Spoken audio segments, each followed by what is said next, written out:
வாங்க கவி ஸ்பெஷல் கிச்சனில் இன்றைக்கி பச்சை பயிறு இனிப்பு கொழுக்கட்டை எப்படி செய்யுதுன்னு பார்க்கலாம்.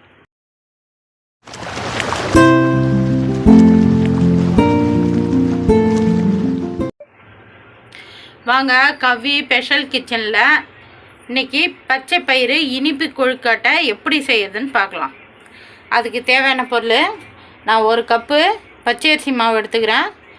வீட்டில் பச்சரிசி கழுவி வாஷ் பண்ணி காய வச்சு மிஷினில் கொடுத்து அரைச்சி ஜலிச்சு வச்சுக்கிறேன்.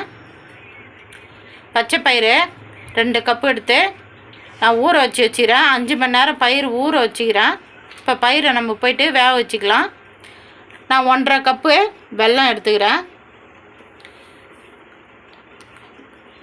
கிராமில் சொல்லணும்னா 200 கிராம் மாவு, பச்சை பயிறு 400 கிராமு, 300 கிராமு வெல்லம், 4 ஏலக்காய்.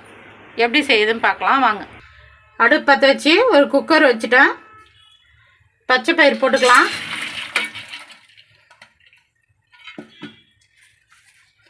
இது முழுகிற அளவுக்கு தண்ணி ஊற்றிக்கலாம்.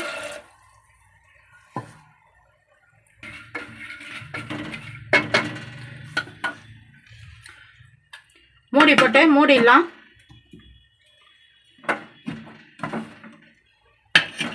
வெயிட் போட்டுடலாம். பச்சை பயிறு 3 விசில் வரட்டும். அதுக்குள்ளே நம்ம போய்ட்டு மாவு பிசைஞ்சிக்கலாம். அரிசி மாவு 1 கப்பு மாவு ஒரு பாத்திரத்துக்கு மாற்றிக்கலாம். ஒரு 1/2 டீஸ்பூனு உப்பு போட்டுக்கலாம். இந்த மாவுக்கு தகுந்த மாதிரி. தண்ணி நல்லா கொதிக்க வச்ச தண்ணி கொஞ்சம் கொஞ்சமாக ஊற்றி மாவு பிசைஞ்சிக்கலாம். கையால் பிசைய முடியாது, தண்ணி சூடு தண்ணி ஊற்றுறோம்.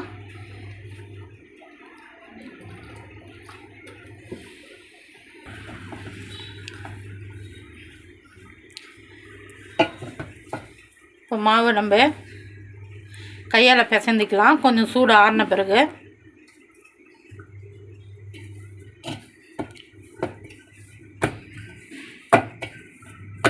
நல்லா சாஃப்டாக பிசைங்க மாவை.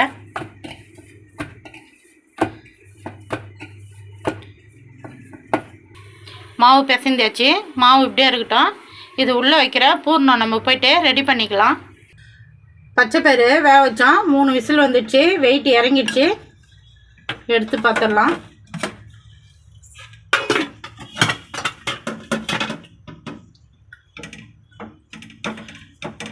நம்ம ஊற்றின தண்ணி கரெக்டாக இருக்குது. பயிரும் நல்லா வெந்துடுச்சு. நல்லா சாப்பிட்டாயிடுச்சு பயிறு. இறக்கிட்டு நம்ம இந்த கரண்டியால் இப்படி நல்லா மசித்து விட்டுக்கலாம் பயிரை. இல்லை நீங்கள் மத்தால கூட நல்லா மசித்து விட்டுக்கலாம்.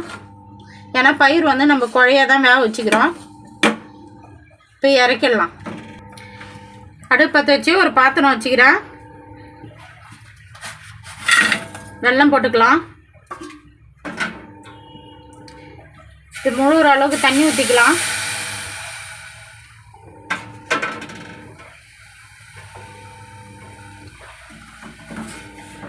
வெல்லம் கரையிட்டோம். வெல்லத்தில் டஸ்ட்லாம் இருக்கும், மண்ணுலாம் இருக்கும். நம்ம வடிகட்டிக்கலாம்.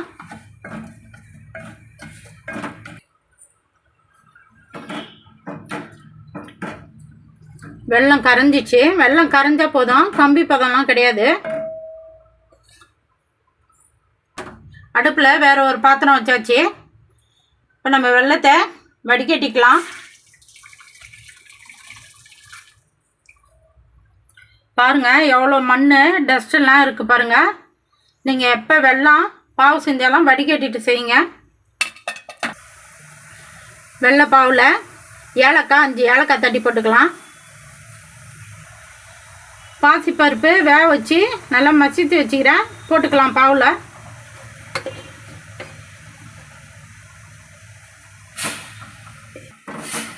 பாசிப்பருப்பு போட்டு நல்லா மிக்ஸ் பண்ணலாம்.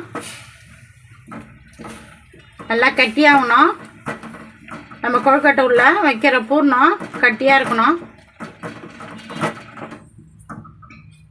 கொழுக்கட்டையில் உருளை வைக்கிற பூர்ணம் ரெடி ஆகி போச்சு. கரெக்டாக இந்த பதம் இருந்தால் போதும். நம்ம டீஸ்பூனில் எடுத்து வைக்கிறதுக்கு இருக்கும்.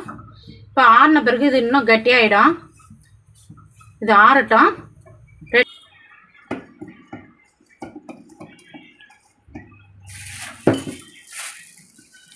இப்போ நம்ம கொழுக்கட்டை போட்டு எடுத்துக்கலாம். ஒரு கேரி பேக்கு வச்சுக்கலாம்.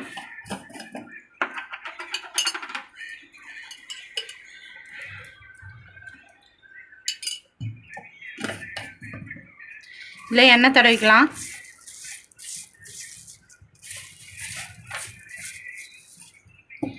சின்னதாக பால் மாதிரி பிடிச்சி. கொழுக்கட்டை செய்ய தெரியாதவங்க இந்த மெத்தடில் நீங்கள் செஞ்சீங்களா சூப்பராக செய்யலாம். கரெக்டாக ஷேப் வரல, தட்ட முடியலன்னு சொன்னீங்களா கரெக்டாக இந்தமாரி தட்டமான ஒரு யானை எடுத்துக்கலாம். சின்னதாக பால் பிடிச்சி அழகாக இப்படி அழுத்துனீங்களா, ரொம்ப மெலிசாக அழுத்தாதீங்க.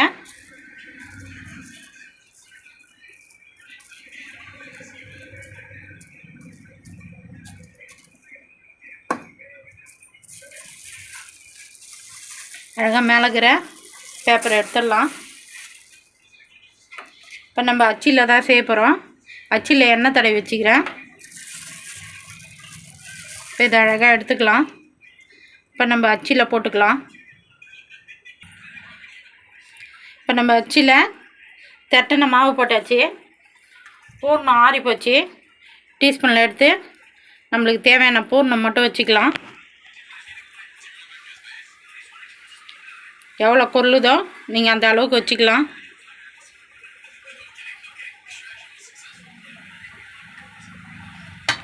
இப்போ இந்த அச்சு மூடிடலாம். நம்ம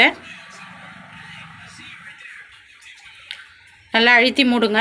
இந்த ஓரங்கிற மாவெல்லாம் நம்ம எடுத்துடலாம்.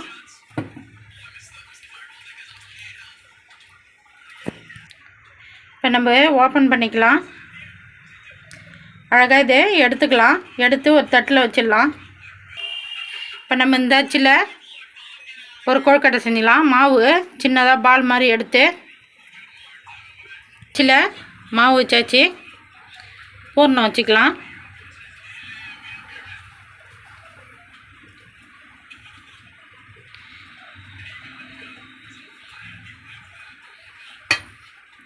அழகாக மூடிக்கலாம்.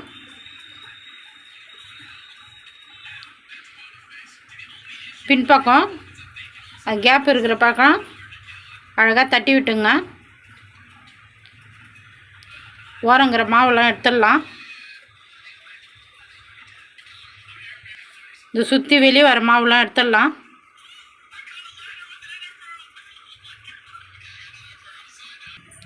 இப்போ நம்ம ஓப்பன் பண்ணி பார்த்துடலாம். பாருங்கள் எவ்வளோ அழகாக வந்து பாருங்கள். இப்போ நம்ம எடுத்து தட்டில் வச்சுக்கலாம்.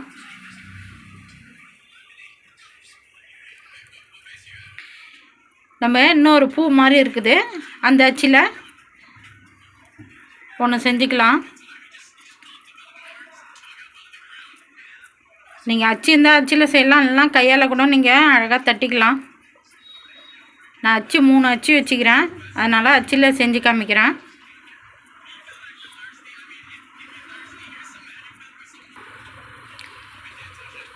நம்ம பூ மாதிரி இதில் மாவு வச்சோம். இப்போ அதில் பூர்ணம் வச்சுக்கலாம். மூடிக்கலாம்.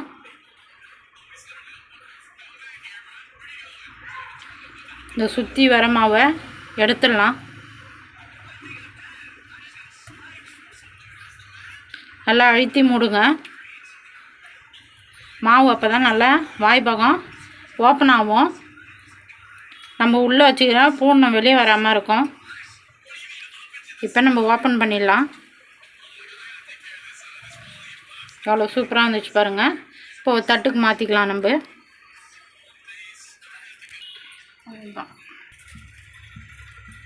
கொழுக்கட்டை வேகத்துக்கு அடுப்பு பற்ற வச்சு இட்லி பாத்திரத்தில் ஒரு சொம்பு தண்ணி ஊற்றிக்கிறேன். தண்ணி சூடு ஏறிச்சு. மேலே தட்டு போட்டுக்கலாம்.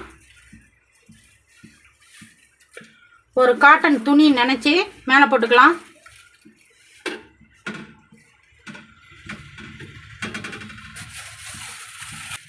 நம்ம செஞ்சு வச்ச கொழுக்கட்டையெல்லாம் வச்சுக்கலாம்.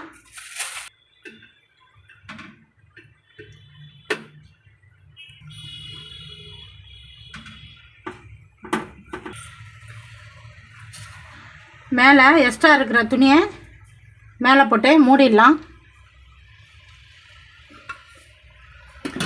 மூடி போட்டு மூடிடலாம். இது ஒரு 10 நிமிஷம் வேகட்டும். கொழுக்கட்டை வச்சு 10 நிமிஷம் ஆச்சு. இப்போ ஓப்பன் பண்ணி பார்த்துடலாம்.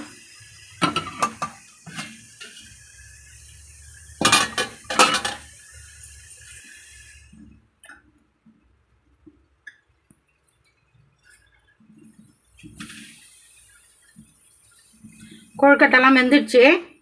நம்ம எடுத்துக்கலாம். இப்போ கவி ஸ்பெஷல் கிச்சனில் இன்றைக்கி பச்சை பயிறு இனிப்பு கொழுக்கட்டை எப்படி செய்யுதுன்னு பார்த்தோம். நான் எப்படி செஞ்சேன்னா அந்தமாதிரி செஞ்சு பாருங்கள். நல்லா சூப்பராக டேஸ்ட்டாக இருக்கும். சூடாக இருக்குது. இப்போ சாப்பிட முடியாது. நான் ஒன்று கட் பண்ணி காமிக்கிறேன்.